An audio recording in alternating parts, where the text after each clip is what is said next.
Nobody believes me when I cry. But I thought crocodile tears were dangerous. No, that's not true. Well, to find out if there's some science behind crocodile tears and a lot more, we are at the Madras Croc Bank. So welcome to another episode of Sharry's Day Out. The largest sanctuary of its kind in India, spread over 8 acres of sprawling land right here on the shores of the Bay of Bengal. The Madras Croc Bank was started in 1976 by two passionate conservationists, Romulus and Zai Whitaker, at a time when conservation, especially of crocodiles, was practically unheard of. Altered river systems, deforestation, road networks, and flooding of nesting sites. These are only some of the threats to crocodiles in the wild. Through the years, the Madras Croc Bank has been extensively involved in areas of education, conservation, research and awareness, not just for crocs, but for most reptiles. Now we have so much more to offer. We are known as the Madras Crocodile Bank and Center for Herpetology, where we house many varieties of snakes, lizards, turtles, tortoise, along with the crocodiles. And we actually house 15 varieties of the 25 that are there in the world. And what's more, the Croc Bank also has major renovation, restructuring and improvement plans on the anvil to make it even more exciting for visitors. What's it like working at the Croc Bank? It's like a dream come true for me, honestly. You will meet some interesting characters like Psycho, who's appeared on 72 Dangerous Animals Asia, this cute turtle couple, and of course, Garfield, the giant gharial. Well, to me, reptiles have always been a sort of a mystery. What are their food habits like? How do they look after their young? We find out a few lesser-known facts from someone who's practically grown up at the Croc Bank. Well, in reptiles in general, you have a very low caloric requirement of 150-200 calories per day as compared to our 2,000 calories per day. In general, maybe once every 2 weeks, each animal gets about 2 to 3 kilograms of feed. The frequency and diet vary with the species. The gharials, primarily fish eaters, have also been observed eating cattle egrets and even small soft-shell turtles in the wild.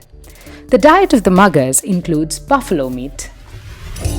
Oh, look at the croc, it looks so cute. Well, here's something else that's also cute: crocodile parenting. While croc mums have been known to carry babies in their mouths, croc dads have been observed nurturing young ones, feeding them tidbits right from between these mighty teeth. They have a lot of these little sensors in their mouth. Could be pressure receptors, in that they know how much pressure to put. So attack something like a bird or a pig. It's about 3,000 pounds per square inch. It's a lot of pressure. To being able to have these babies crawling inside their mouth and not harming them. So it's something quite incredible. We then met Noodles, an American rat snake who is oh so not camera shy. They have this organ called Jacobson's organ that dissolve what they find around. So the tongue would absorb all these molecules, and when it takes it in, the organ will dissolve and tell the brain what's around them. It can be anything: food, mate, predators. If it's a different climate condition, anything they want is all on that. He's really loving the camera right now. Have rows of sharp teeth, but generally for humans it's like this, 25-30. But for snakes it's like inwards, like a hook. So they can hold on and push their food inside. Because we have hands to kind of, they just depend on their teeth.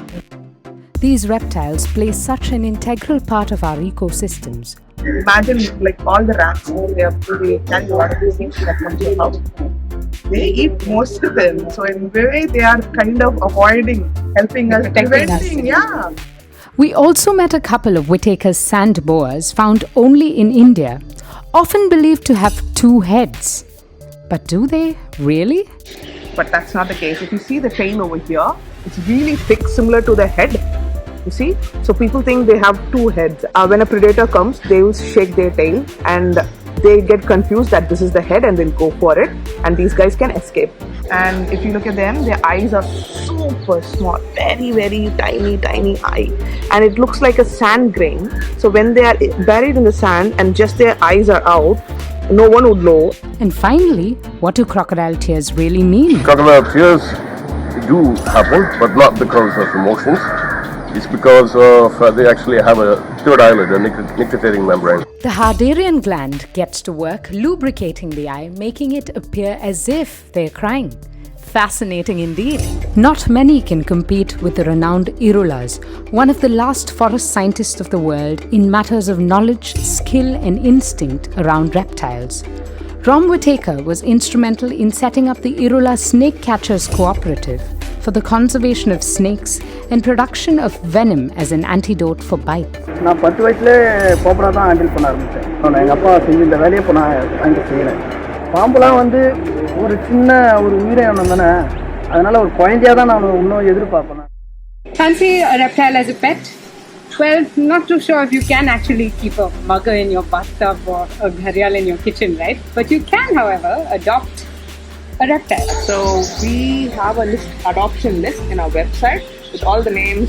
So Romeo and Juliet are also available, right? Love story there. Yeah. I think these are their babies.